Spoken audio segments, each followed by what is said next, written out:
Alright, greetings everybody and welcome to our semi-monthly video on the meta and what's going on the JP meta, what's worth it, what's not worth it. And obviously today we're going to be taking a look at the Trials of Mana characters that have come out so far and whether or not they're worth darn. That's right, I say darn. But first, let's talk about some of the more recent characters that have come out and whether or not they were any good. So, besides, Trials of Mana characters, we also had two other characters recently in the sense of Resnick, Summer, and also the new version of Lilyth, who is lower costed than most of the other characters of recent times. So, have either of them made any kind of a difference?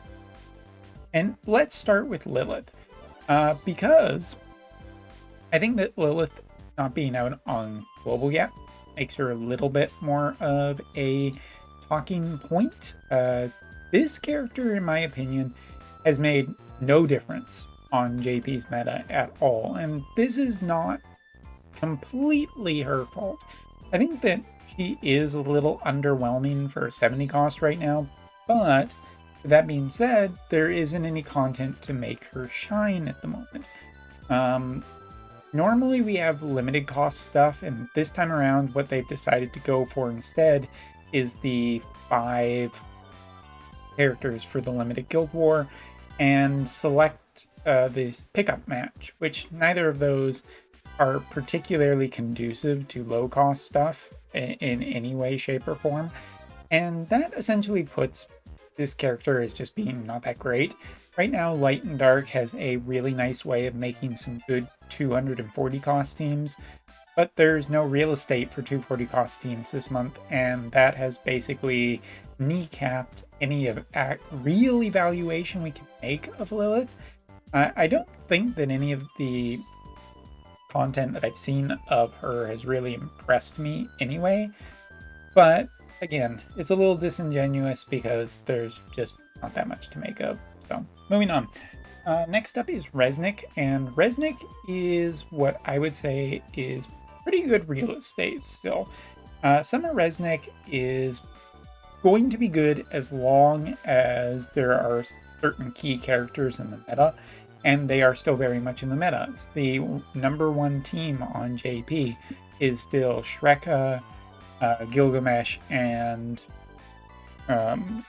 AC Sephiroth, with another tier 1 team in like Cypher, Cloud, and I do believe it's still Fina in that position, but Resnick could also potentially be subbed in there. Point being is that Resnick hasn't exactly diminished in terms of her meta importance, and how long that exactly will take will exactly be how long it takes us to get Shrek and AC Sephiroth out. But yeah, that is essentially the quick rundown on those two characters, and if we are just talking about what is still prime real estate for actual characters right now, I would say that it's still basically the same stuff, with a few minor exceptions. Tier 1 teams are still, for example, AC Sephiroth, Summer Resnick, and Shreken, Gilgamesh, AC Sephiroth, and Shreken, Gilgamesh, Summer, Glassy, AC Sephiroth, and the brand new UR Fina, Cypher, and AC Cloud. Those are probably the most overall strongest teams on the JP side, barring none, before going into the Trials of Mana update.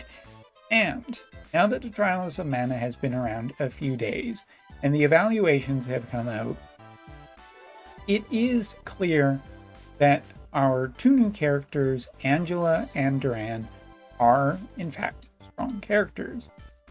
But through testing of pure meta teams, and by pure meta teams I mean against the teams we essentially looked at here, the results aren't super great for basically Angela and Duran, considering that they are new units. Now, putting the pin in that, there is still one more VC coming, and there is, importantly, the event for this collaboration, which could be a difference maker. You never entirely 100% sure, but when a collaboration unit comes out and they're not already poised to essentially be the strongest, it is potentially maybe a little concerning. Like when AC Sephiroth came out, he had no problem determining that he was incredibly powerful, and then he just got stronger and has been supported more ever since. The Flame Sorcerer the following week also may generally change the landscape of the meta, so before I report any of these findings for the Trials of Mana characters, please keep everything that I have mentioned in mind. So I guess let's start with probably the one that I think I was potentially more interested in, which is Angela. Angela is a dark elemental 100 cost mage who looked pretty good in previews and looked like generally really good. And we are going to essentially talk about what her major problem is from the matches that I've seen. Like, there isn't too terribly much content to draw out there yet. If you search the Japanese title for this game, as well as just put a filter on for the last couple of days, there's almost nothing out there in terms of like content to really delve into, and the streams hasn't been particularly great. Overall, Angela's rating on websites too is considered to be double S or slightly below double S, basically putting her below essentially the strongest characters in the game. And I don't think after the content that I've seen that this is going to help her be a breakthrough character. Again, without seeing what the rest of the collaboration looks like, it doesn't feel particularly good because into her matchups, he really doesn't have particularly great matchups against the strongest teams that we've mentioned, and she was tested against those. In combination with Ramada and AC Sephiroth and Luciel and Cypher, I have to say that the biggest problem that I've noted in Angela in both matches was something that I noted would be a general strength of hers, which is that she's supposed to be a rear guard magic attacker, and most of the time she was out in front of the other two characters she is with. And I don't think that's particularly good, but it doesn't bode well for either of these team composites.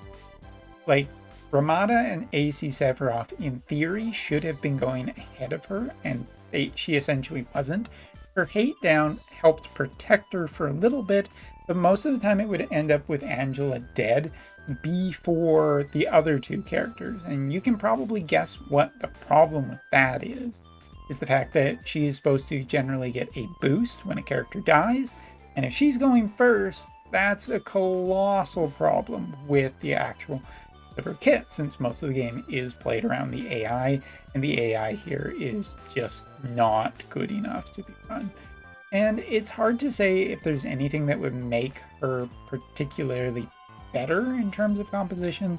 Like putting a tank in front of her, I don't think is particularly that appealing at this point. There doesn't seem to be a comp that is overly excelling. Like, yeah, you put a tank out first and that's going to absorb some of the hits, but generally her hate down already kind of does that.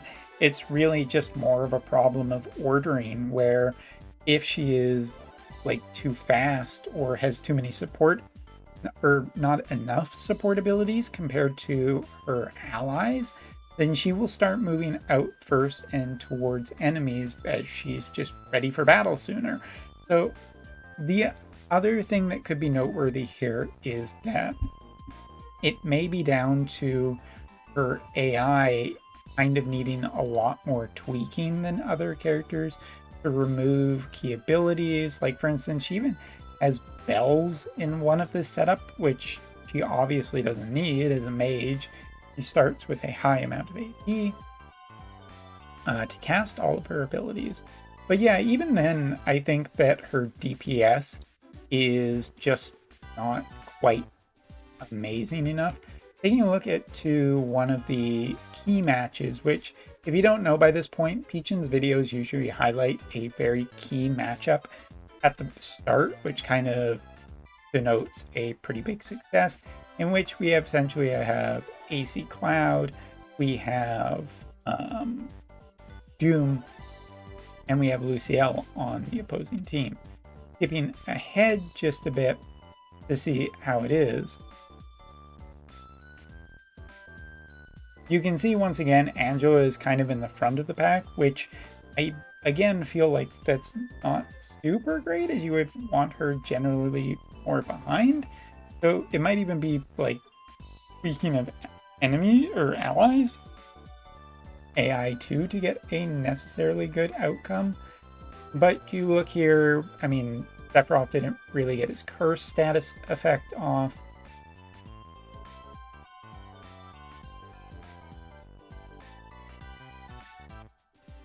And into here, we kind of just see that eventually it does get there pretty well and pretty convincing. So you think to yourself, Umbra, looks really good, right? It's a pretty strong comp. It's just that most of the other testing did not go as positively.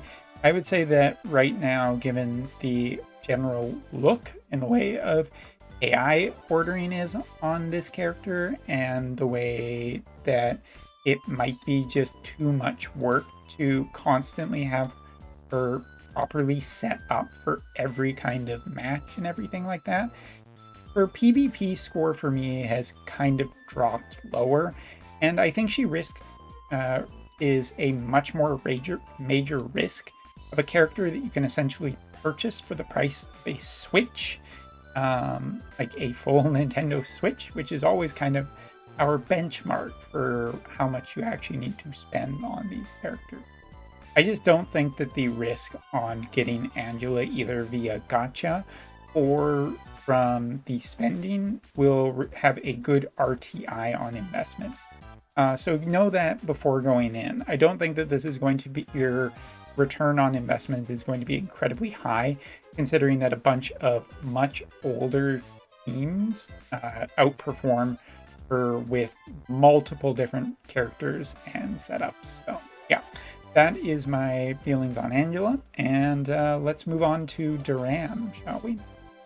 Because we do have two characters, and there's a big difference in talking about Angela and talking about Duran. Duran is, of course, the character that you get for free from the initial pull, which means that there is no cost up front, either by buying him or technically really all that much in investing in him, as you can generally slow build him. And when it comes to Angela, I am pretty dour on her prospects. I just don't think that she's overall looking like she's going to get there unless there's some kind of miracle in the second half of this collaboration, which we technically won't have to wait that long to find out. However, coming back here and talking about Duran for a second, reading the comments about Duran is also pretty negative.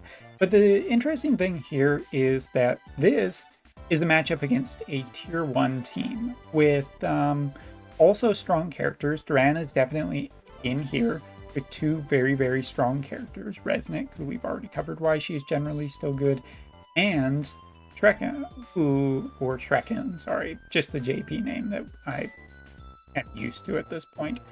But yeah, moving on. This is a matchup that you would expect to fight, and it's a very, very powerful one. Gilgamesh is naturally strong into everything that you are kind of fighting here. So it is a completely fair test to see how this works. And to be fair, Duran's kit, the whole idea of him taking a certain amount of damage and then recovering from it is quite useful if you have protection against curse, which, yeah, you kind of do with Resnick. So that is a missing piece. Fire and wind go very well together. And yeah, of course, you're running strong characters here, but why would you not be? It doesn't make any sense to not do that. But here, you can see what we kind of wanted more from Angela is being presented very well by Resnick here, where Resnick is essentially staying back out of the way and then getting attacks or healing in as needed. But this is really important. One, it demonstrates the effectiveness of stun against key units, which is really, really good. But we're also seeing here that this is, I think, really good proof of concept that Duran can be quite strong. Now, with all of that being said, while this matchup looks absolutely incredible for basically a slightly modified high meta team to go up really well against another meta team, he was tested, as you can see here, into multiple different combinations with many, many matchups against high-level teams. And the initial match that you saw was almost borderline outlier as opposed to anything super great, because Gilgamesh flattened most of these teams on his own, with the front one probably showing the most promise. But at this point, Summer Resnick is not available anymore on JP, which doesn't exactly bode well for people who didn't invest before the Trials of Mana on JP, and barely worth it for people who have done it on Global.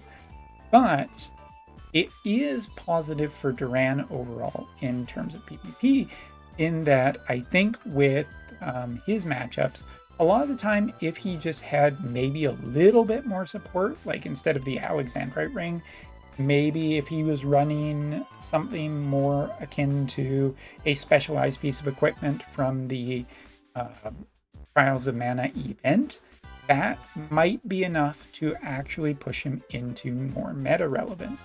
Either way, he is looking better right now, with one key problem being the most obvious thing, that so long as Gilgamesh is strong, he is in a bad position into a lot of matchups, in which case maybe you just don't fight ice teams, maybe you don't try that. But remember, if we were talking about, when we were talking about different teams at the start of this video, Gilgamesh is in at least 50% of some of the top meta teams out there, and for good reason. He is incredibly strong, but this is an anti-physical tank and not an anti-magical tank, which means that he also has, some problems with certain other characters, I reckon.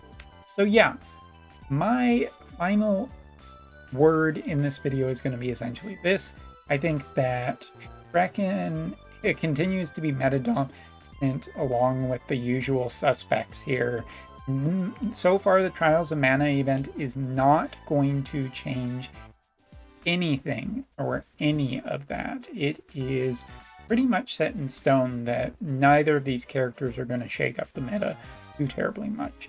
I think that the most promising character so far is Duran, and I think that Angela falls well and truly short of the mark for a character that they are asking us to spend money on, which at this point just isn't even worth it. So yeah, those are my findings. Of course, we will keep you up to date. Next week will be our Fire additional character, which probably has a decent chance, but that will not be for, one entire week, which basically means that this week will probably be a little bit more quiet. But as always, if there's any developments or anything like that, stay tuned to the channel and we will update you later. That's all for now. Thanks for watching.